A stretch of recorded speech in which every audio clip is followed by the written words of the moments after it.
আমি খুবই খুশি যে সবাই আমাকে এত সুন্দর করে একসেপ্ট করে নিচ্ছে আর এত ভালো ভালো কমেন্টস আসছে। আপু, আমি ক্যাজুয়াল প্রশ্নে চলে যাচ্ছি। সেলিব্রিটিদের জন্য খেলাধুলা কেন দরকার বলে মনে করেন? সেলিব্রিটিদের জন্য খেলাধুলা এটার জন্যই দরকার, কারণ আমরা এত কাজের ব্যস্ততায় নিজেদেরকে নিয়ে হারিয়ে যাই, আমাদের আসলে পার্সোনাল টাইমটা খুব কম থাকে, নিজেদের ফ্যামিলিদেরকেও আমরা আসলে সময় দিতে পারি না। তো খেলার মাঠে যে অ্যাকচুয়ালি আমরা এত টাইম লাগে প্র্যাকটিস করতে পারবো, এটাই আসলে চিন্তা করাটাও অনেক সময় দেখা যায় যে চিন্তায়ও আসে না, কিন্তু আসলে খুবই দরকার, কারণ মন ভালো থাকে, শরীর ভালো থাকে, একজন আরেকজনের সাথে কথা বললে মনটা ফ্রেশ থাকে, তো অবশ্যই খেলাধুলা করা দরকার। স্টার হয়ে উঠতে গেলে মাঠ বা পর্দায় কোথায় ভালো খেলতে হয়? পর্দায় আসলে অভিনয় নিয়ে ভালো খেলতে হয়, আর মাঠে হচ্ছে যদি ফুটবল হয় তাহলে বল নিয়ে খেলতে হয়, আর যদি ক্রিকেটে হয় তাহলে ব্যাট নিয়ে ভালো খেলতে হয়। ক্রিকেট আর স্ক্রিপ্ট কোনটা বেশি টুইস্ট? দুইটার ক্যাটাগরি থেকেই টুইস্টেড। ক্রিকেট হচ্ছে গিয়ে অনেক কিছু শেখার আছে, তো ওই দিক থেকে ক্রিকেটটা একটু টুইস্টেড।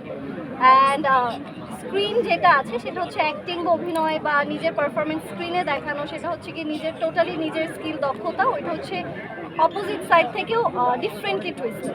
খেলা নিয়ে জীবনের কোনো মজার স্মৃতি আছে আপনার?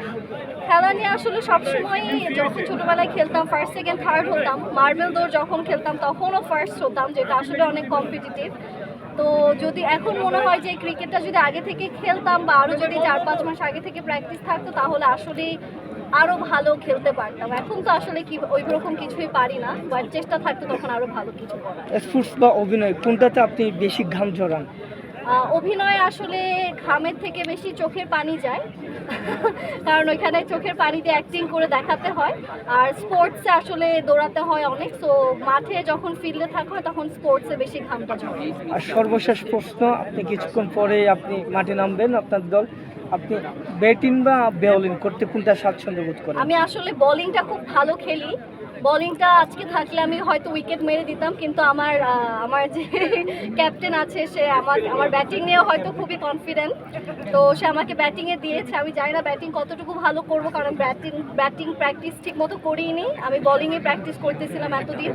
বাট আমি জাস্ট এতটুকুই আশা করি যে এমন কিছু করবো না যাতে আমার টিমের পারফরমেন্স আমার জন্য খারাপ হয়। ধরেন আপনি বল করতেছেন, আপনার সিনিয়র কেউ আছে বা আপনার পছন্দের কেউ আছে, সেখানে তাদেরকে কেউ ছাড় দেওয়া, লুজ বল দেওয়া, এরকম কোনো ইচ্ছা আছে কিনা আপনার? পছন্দের কেউ থাকলে তো আরো জোরে ব্যাট মারবো। কাউকে বোল্ড আউট করার ইচ্ছা আছে কিনা? বোল্ড আউট করার ইচ্ছা আসলে আমাদের টিমে গতকালকে প্র্যাকটিসের সময় একজন আমাকে বোল্ড আউট করেছে অলরেডি, সো আমি তাকেই ট্রাই করবো আজকে, দেখি পারা যায় কিনা, তার উইকেটটা নিয়ে নেওয়া যায় কিনা, তাহলে একটু মানে 50-50 হয়ে যাবে ব্যাপারটা। Thank you. Thank you.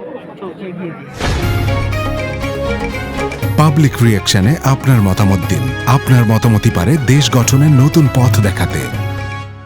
Public reaction, দেশ গড়ায় আপনার মতামত।